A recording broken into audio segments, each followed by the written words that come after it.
Noniin, morjesta. Täältä tuli Ranskasta postia Aevonilta. Eli täällä on toi Aevon STD100 traileri.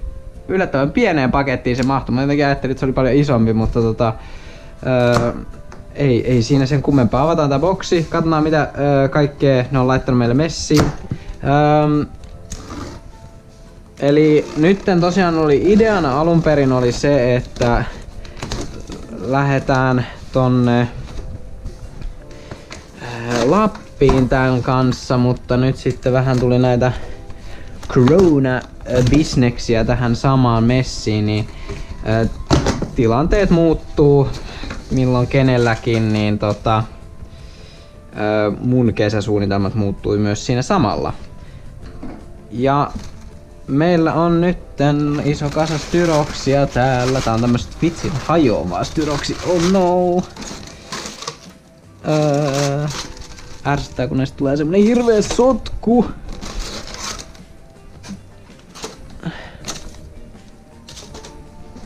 No niin, otetaan tää. Tämähän painaa vaan 7 kiloa tää.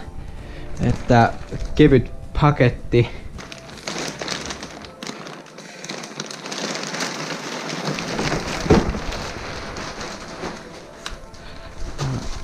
No niin, eli täällä tuli asiat, mitä tässä nyt tulee mukana, mitä mä tilasin, niin mä tilasin tän optional raincoatin siihen päälle. Eli vähän ekstra sadesuojaa, vaikka tosin tämäkin, vaikka tää laukkukin on veden kestävä, niin mä silti otin varmuuden vuoksi tän raincoatin siihen päälle mukaan, koska ikinä ei voi olla liian varma. Ja varsinkin koska mä todennäköisesti tulisin roudaamaan täällä mun läppäriä ja kaikki muut tavaroita mukana, niin sen takia olisi ihan hyvä, että ne pysyis kuivana. Joo, eipä tässä sen kummempia. Tämähän on 140 litraa itse asiassa.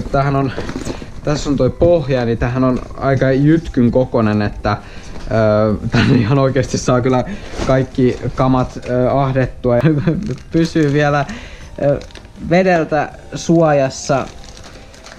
Mitäs muuta täältä tulee mukaan? Tässä on toi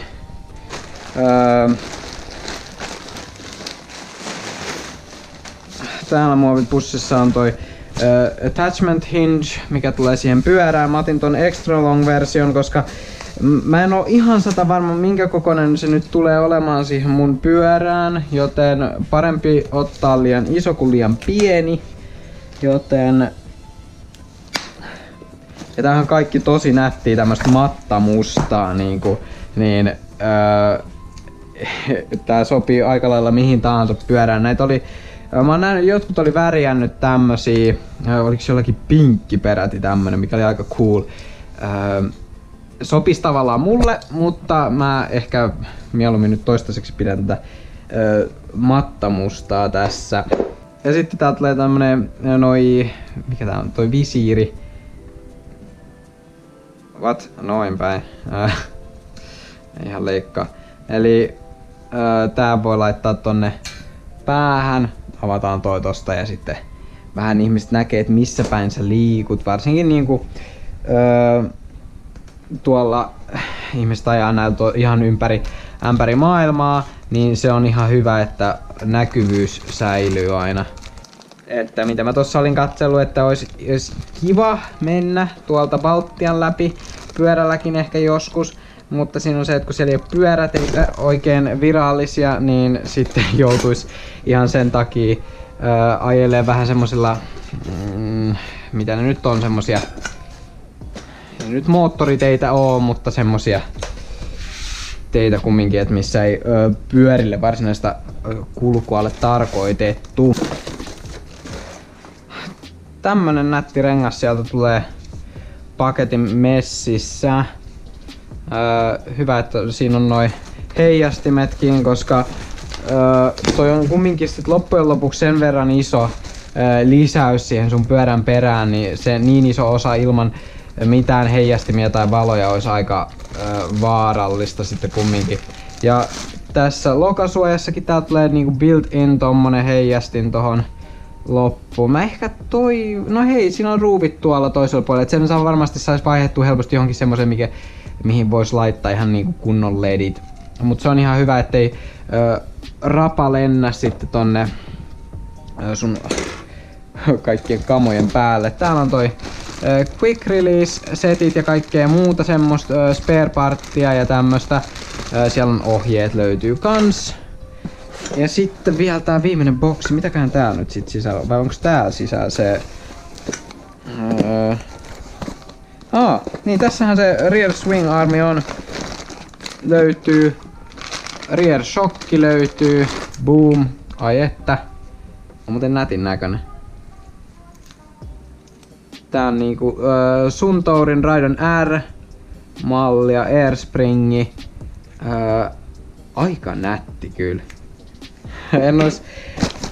Siinä oli just mun vaihtoehtoja, mitä mulla tavallaan nyt oli tälle Aevonille, niin oli noi Top Peakin se yksi malli.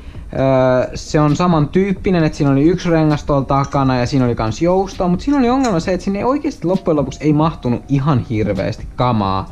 Ja mulla ideana oli laittaa mahdollisimman paljon tavaraa pois mun selästä ja pyörän päältä, että mä saan ne kaikki tänne trailerin sisään, niin sen takia se nyt meni sit loppujen lopuksi pois. Sitten tuli vastaan toi, mikä se on se Nomad, nyt unohdan sen brändin, mutta Nomadin malli, ja se oli, siinä oli 100 litraa vissiin, että siihen mahtui aika paljon, mutta siinä oli ongelmana se, että se oli niin, tai siis kun se loppujen lopuksi tasapaino siinä ei ole niin hyvä. Et se oli 2 renkaalla. Niin se meinaa sitä, että jos mä menisin jotain 40, 35 tai jotain semmoista vastaavaa niin kuin mutkaan, niin sit siinä tulee heti semmonen ongelma, että jos mulla on paljon tavaraa siellä, niin sit se kippaa yli tai jotain muuta, niin mä en viittinyt sitä riskiä ottaa.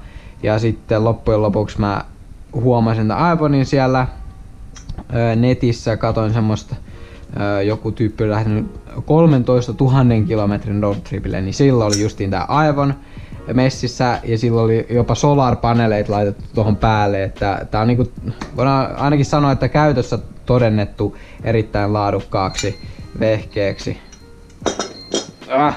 Ruoka on valmis!